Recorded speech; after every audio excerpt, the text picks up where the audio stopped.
sorprende, me deja anonadado la gran cantidad de defensores que tiene Felipe Calderón desde los medios de comunicación. Por ejemplo, estaba viendo una columna de Alfredo González en el Heraldo de México que quiere minimizar todo a que Felipe Calderón es el villano favorito de la 4T. Dice, Felipe Calderón y todas las personas, cosas o casos vinculados con él serán siempre la mejor cortina de humo de la 4T para desviar la atención de los verdaderos problemas del momento. Así como Carlos Salinas de Gortari fue el villano favorito de Ernesto Zedillo, el presidente Andrés Manuel López Obrador designó al expresidente panista como el malo de su película. Aunque siempre critica las gestiones de los demás exmandatarios y los responsabiliza de todos los males de México, con el michoacano tiene una obsesión muy particular. Se refiere a él como comandante Borolas y lo acusa del baño de sangre que inundó al país con la llamada guerra contra el narcotráfico. Además, de forma errónea, la 4T dio a conocer que Calderón es objeto de una investigación internacional por su relación con el operativo Rápido y Furioso.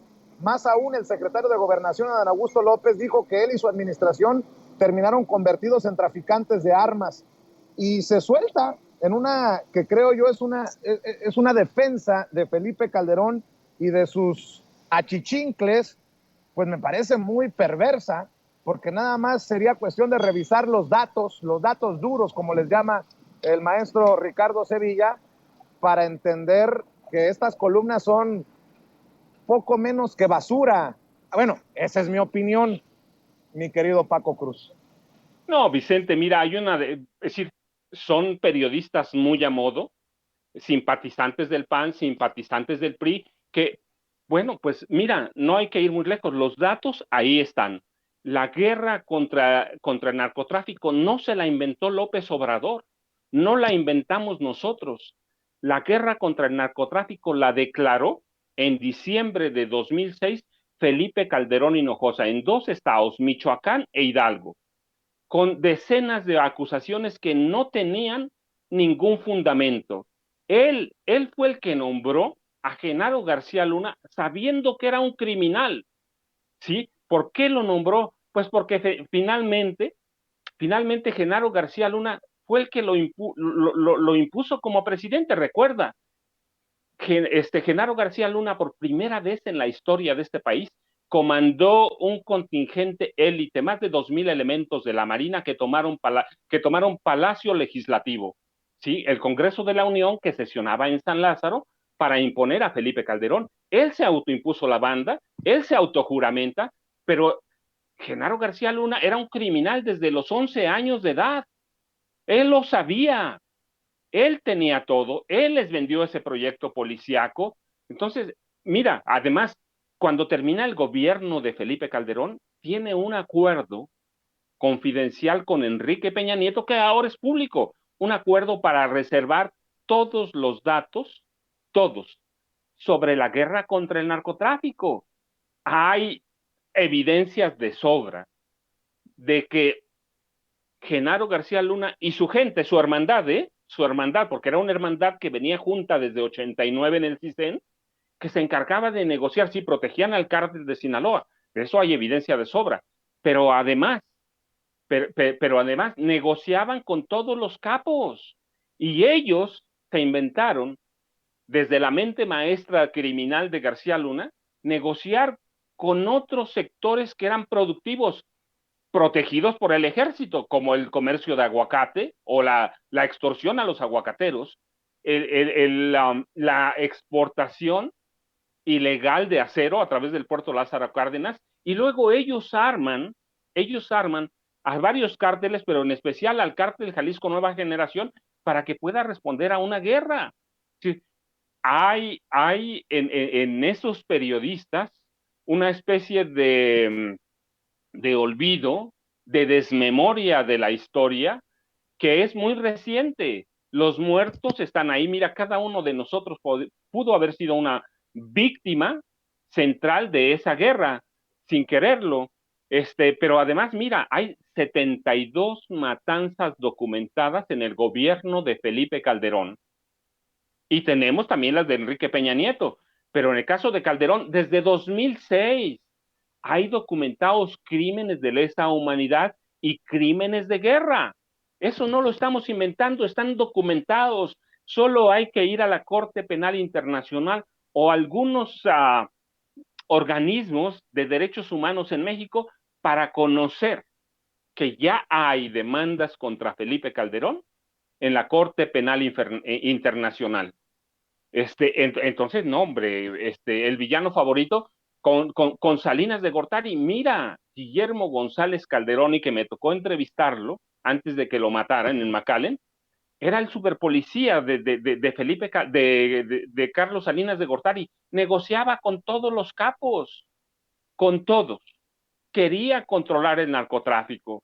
Así que está documentado y está aquel señalamiento del expresidente Miguel de la Madrid Hurtado en una entrevista pública, en una entrevista abierta, amplia, en la que la pregunta es directa: ¿había dinero del narcotráfico con Raúl Salinas de Gortari? Y él dice sí. Al otro día lo hacen pasar por loco, pero eso es otra cosa. También acusó de corrupción a Carlos Salinas de Gortari.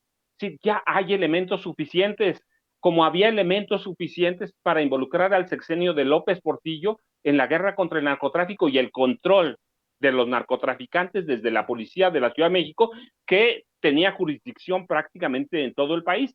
Recuerda, hizo general a el negro Durazo Moreno, uno de los policías más crueles y violentos que ha tenido, al nivel de García Luna, al nivel de Guillermo González Calderón. Así que no, mira, los datos de Felipe Calderón están ahí, son recientes.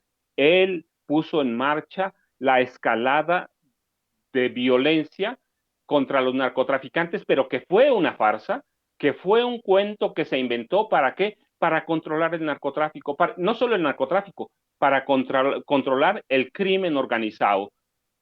Paco, ¿Escondieron los expedientes sucios, oscuros de Genaro García Luna? Sí, los escondieron. Que me entregaron 30 años después. Mira, sí, cuando empieza su carrera criminal, Genaro García Luna, lo sabía Felipe Calderón, lo sabía Fox también. Mira, cuando el PRI pierde la presidencia de la República con Francisco Labastida Ochoa en 2000, Genaro García Luna es vivo, sabe que Marta Sagún le da por lo esotérico, le da por las ciencias ocultas, por el oscurantismo, y Genaro García Luna la conoce bien, le vende, porque él también iba por ese camino, le vende el proyecto policial para controlar al narco. Marta lo compra, se lo vende a Vicente Fox, ¿y qué hacen?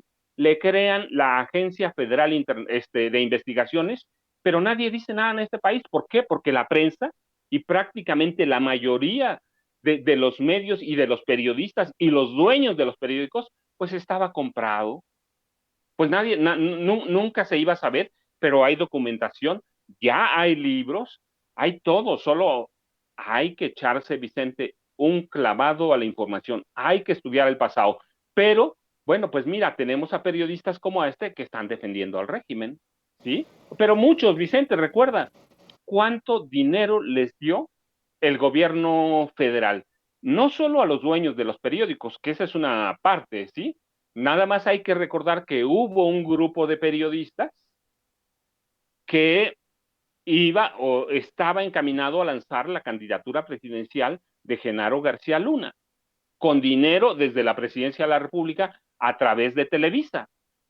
Así que solo hay que echarse un clavado, Vicente, solo hay que recordar o hay que traer a la memoria todos los datos de la guerra contra las drogas, que no empieza hoy, ¿sí?